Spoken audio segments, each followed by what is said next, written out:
दोस्तों, क्या आप इस बात पर विश्वास कर सकते हैं कि किसी व्यक्ति की कैमरे से फोटो ली जाए और साथ खड़े सभी लोगों की फोटो तो आ जाती है, लेकिन केवल एक व्यक्ति जो वहां मौजूद था उसकी तस्वीर नहीं आती। इस पर जब उनसे सवाल किया जाता है तो वह कहते हैं कि मैं केवल एक आत्मा हूं, मेरा कोई शरीर नहीं, तो फिर मेरी तस्वीर कैसे उतारी जा सकती है। मेरी फोटो लेनी हो तो कोई ऐसा कैमरा बनाओ जो आत्मा की तस्वीर ले सके। दोस्तों, शायद आप इसे बनी बनाई कहानी या झूठ कहें, लेकिन महान संत अपनी योग क्रियाओं द्वारा आम मानवीय क्षमताओं की सीमा से आगे बढ़ चुके होते हैं और उनके लिए ऐसे चमत्कार कर पाना आम बात होती है।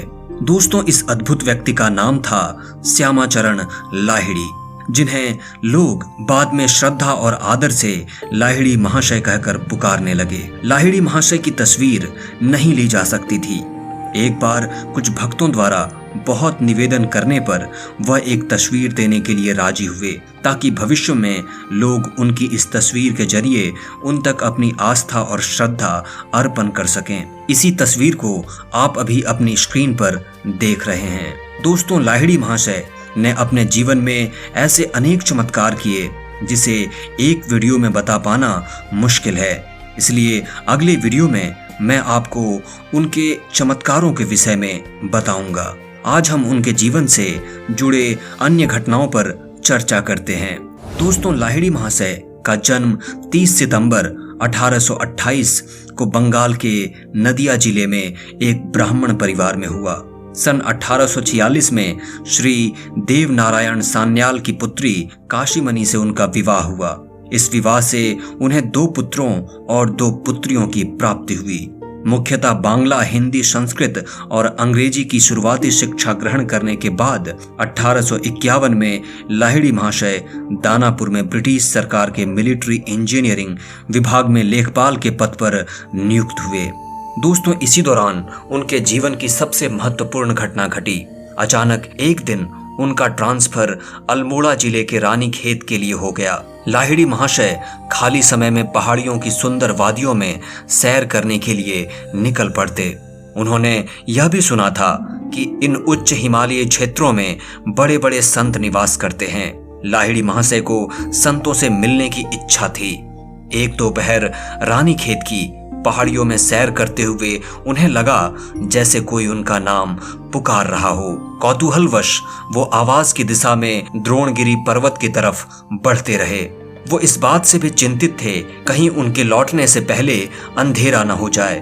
चलते चलते वो एक खुली जगह पर पहुंचे जिसके दोनों ओर गुफा थी। वहां अपनी ही तरह दिखने वाले एक युवक को देख वो आश्चर्य में पड़ गए। युवक ने बताया कि उन्होंने ही लाहिड़ी महाशय को पुकारा था। स्वागत में खड़े युवा संत परम सिद्ध महावतार बाबा जी थे। महावतार बाबा उन्हें गुफा के अंदर ले गए और वहां रखे वस्तुओं की तरफ इशारा करते हुए उन्होंने लाहिड़ी महाशय से कहा, लाहिड़ी, तुम्हें वो आसन, कंबल या कमंडल याद है?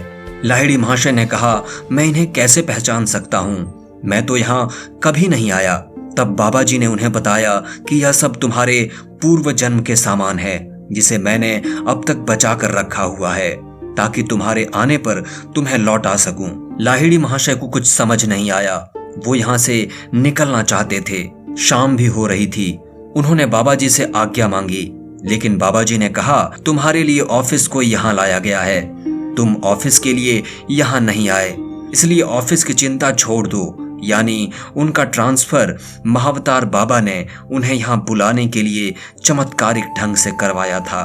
इसके बाद बाबा जी ने लाहिड़ी महाशय के मस्तक को छूकर शक्तिपात किया। लाहिड़ी महाशय अगले कई घंटों तक मूर्छा की अवस्था में वहीं पड़े रहे और जब उन्हें होश आया तब सब कुछ बदल चुका था। उन्हें अपने पूर्व जन्म की याद आ चुकी थी और वह ये भी जान चुके थे कि महावतार बाबा उनके पिछले कई जन्मों के गुरु हैं और इस गुफा में उन्होंने कई वर्ष बिताए हैं। महावतार बाबा ने जंगल में अपनी योग शक्ति से एक सोने और कीमती रत्नों के महल का निर्माण करवाया, जो लाहिड़ी महाशय के पूर्व जन्म की एक अधूरी इच्छा थी। कि वह एक राजा का जीवन जी सकें। दोस्तों, ऐसा माना जाता है कि जब तक मनुष्य में कामना और इच्छा शेष है, उसका जन्म होता रहेगा। पूर्व जन्म की अधूरी इच्छा उसके अगले जन्म का कारण बनेगी और वह कभी मुक्त नहीं हो सकता। उस महल में लाहिड़ी महाशय ने सभी प्रकार के भोग वस्तुओं को भोगा और आनंद से कुछ समय व्यतीत किया। लाहिड़ी महाशय का स्वर्ण महल से मोह भंग हो जाने के पश्चात वह महल फिर से अदृश्य हो गया।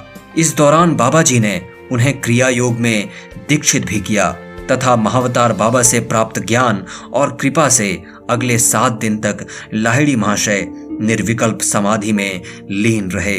इसके बाद बाबा जी ने उन्हें वापस सांसारिक जीवन में लौट जाने का आदेश दिया ताकि वो गृहस्थ योगी के रूप में सांसारी लोगों के बीच रहकर उन्हें यह बता सकें कि गृहस्थ व्यक्ति भी स्वयं को जान सकता है और ब्रह्म की उपलब्धि कर सकता है।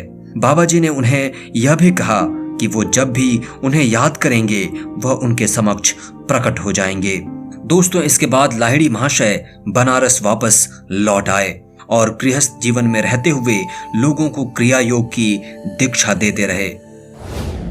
दोस्तों, लाहिड़ी महाशय कहते थे कि माया के प्रभाव में हम अपने को हाड़ मांस की गठरी मानकर बैठे हुए हैं। यही दुख का कारण है और ईश्वरानुभूति ही दुख से मुक्ति का एकमात्र रास्ता है। वो मानते थे कि जिस प्रकार एक मुसलमान प्रतिदिन 5 बार नमाज पढ़ता है, उसी प्रकार प्रत्येक हिंदू को दिन में कई बार ध्यान में बैठना चाहिए, जिससे हम अपने आप को और अपनी अंतर्निहित शक्तियों को पहचान सकें और अपने अंदर स्थित ईश्वर को जान सकें। दोस्तों, क्रिया योग उनकी शिक्षाओं का मुख्य केंद्र था। वो कहते थे, क्रिया योग की गुप्त कुंजी के द्वारा देह कारागार से मुक्त होकर परम तत्व में भाग निकलना सीखो और केवल वही बुद्धिमान है जो प्राचीन दर्शन का केवल पठन पाठन करने की बजाय उनकी अनुभूति करने का प्रयास करता है।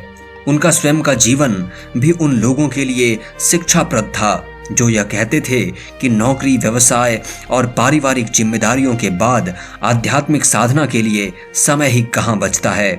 उन्होंने ऐसे लोगों के सामने अपने स्वयं के जीवन का उदाहरण प्रस्तुत किया। उन्होंने नौकरी और पारिवारिक जिम्मेदारियों को निभाते हुए साधना के उच्चतम शिखर को स्पर्श किया। दोस्तों, आप इस वीडियो का दूसरा भाग अवश्य देखें। वह ज्यादा महत्वपूर्ण है, जिसमें मैंने लाहिड़ी महाशय के चमत्कारों के विषय में बताया है और उम्मीद है आपको यह वीडियो अच्छी लगी होगी। इसे लाइक और शेयर जरूर करें और चैनल पर नए हैं तो सब्सक्राइब करके बेल आइकॉन प्रेस कर लें।